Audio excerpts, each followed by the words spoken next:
Your days are numbered, 3DS pirates! I don't know what, what I'm doing. I don't have a pirate's hat. I obviously don't have a parrot, but I have this squirrel. And this is Sharpie on paper, and it's burning my eye. Let's talk about today's big story.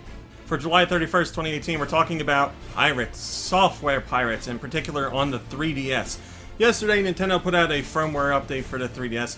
You know, the usual stability has been increased for the 3DS. You know, that joke's been made a million times. But turns out there's something a little bit more to that going on behind the scenes.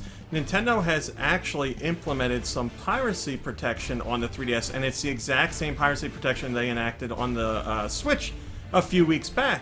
This will monitor when someone goes on their 3DS and is playing pirated software. This lets Nintendo know through a ticket exchange, and then what happens? Your 3DS could be bricked, your 3DS could be banned from the Nintendo account, whatever action Nintendo feels like taking. Maybe they'll actually reach out to you and be like, hey, you're in big trouble. But it's working well for the Switch as of right now. Obviously, you need to update to the latest firmware to get it, but they saw that it's doing well on Switch, so they figured they'd put it over on the 3DS. Reading this with one eye is going to be really hard. Dark Force on Go Nintendo says, cue sycophantic fanboys praising this move and shaking their fists at dirty pirates as if Nintendo would personally witness and reward their show of zealous loyalty. Also, cue innocent consumers getting banned because this feature detected false positives while actual pirates find a workaround because that's what facilitated piracy in the first place. These sorts of measures usually hurt honest consumers more than dishonest. Well, here's the thing. Usually, we do see some people who are going about things the legal way and are honest consumers, and they get false positives and things happen, and they have to reach out to various companies, not just Nintendo, any company that does this stuff. They have to reach out to the company and say, hey, something's wrong here. I'm a legit customer, and it gets taken care of, hopefully. But it's not a large issue at that, and just because that does happen, that's going to happen no matter what you're doing. You can't make a perfect system no matter what you're doing. Here we're talking about software piracy.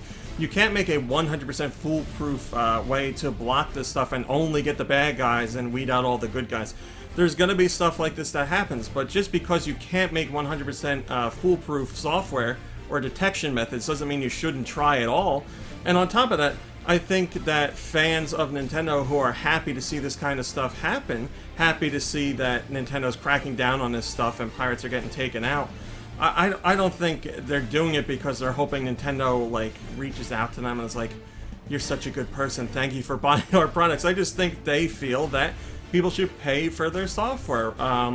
You know, you can complain about prices of software and everything, but I don't feel you can say, this game costs too much money, so I'm gonna pirate it and take that, Nintendo. I don't think people who are happy that Nintendo is going after these pirates are just, you know, foaming at the mouth fanboys that only ever side with Nintendo. I mean, years and years and years ago, I want to say the beginning of high school for me, I illegally downloaded ROMs because A, I was a young, stupid kid, and B, I didn't even think about it. And I was like, this is great, I can just play all these games. And then one day I was like, why am I doing this? I shouldn't be doing this. Even if Nintendo's not selling these games anymore, at that time there was no virtual console, those were just old games that they weren't doing anything with. Doesn't make it right to do it. I can't say, Nintendo should give me access to this stuff, and because they're not, I'm gonna pirate it. It's not how it works. So, you know, you're young, you're dumb, you grow up, you change, you evolve, and now I'm not gonna say that I'm better than anybody else, because I don't think I am, but I'm hoping that other people, if they do pirate software, go through the same thought process. Eventually they hit a time where they're like, why am I doing this?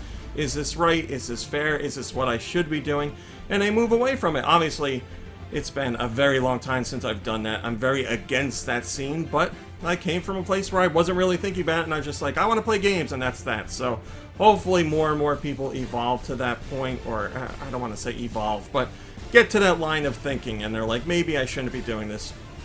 And then Nintendo won't have to create or worry about this kind of stuff. They won't have to make software or anti-piracy methods because it won't be a big problem. It was a huge problem for them on the DS, and to a lesser extent the Wii, but with the DS there were parents who didn't even know that they were doing anything wrong because they don't know anything about the video game industry really, and they had cards, game cards, full of downloaded games that were illegally downloaded, but the parents didn't know. I'm sure some of them knew and didn't care, but there are other ones who just are not familiar with the industry, so they did it. And now that, oh, sorry there, buddy. Now that we've moved on, and this thing, piracy in general has become a much bigger issue because of not just games, but movies and music and stuff like that. People are more aware, so you have to take a stand. You have to decide what you want to do. I'm not going to badmouth people that continue to pirate games. I'm going to tell you that I do not do it. I personally find it to be wrong, but like I said, I used to do it too, so we'll see what happens, but it's good, in my opinion, to see Nintendo doing this with the 3DS.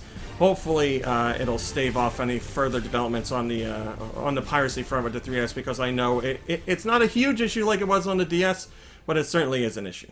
Alright, my friends, that's today's big story for July 31st, 2018. Thanks for watching, liking, subscribing, and commenting. It's very much appreciated. I'll be back tomorrow with tomorrow's big story, whatever that may be, and I sure hope you'll join me to check it out. So until then, have a lovely day and a lovely evening. And I'll see you in a... Oh, sorry. I'll see you in a few short hours. Hey guys, RMC here from Go Nintendo. If you like what you saw in the video, why don't you give us a thumbs up and maybe even subscribe? We'd love to have you.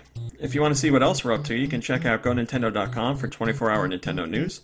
You can visit us on Facebook at facebook.com/GoNintendo.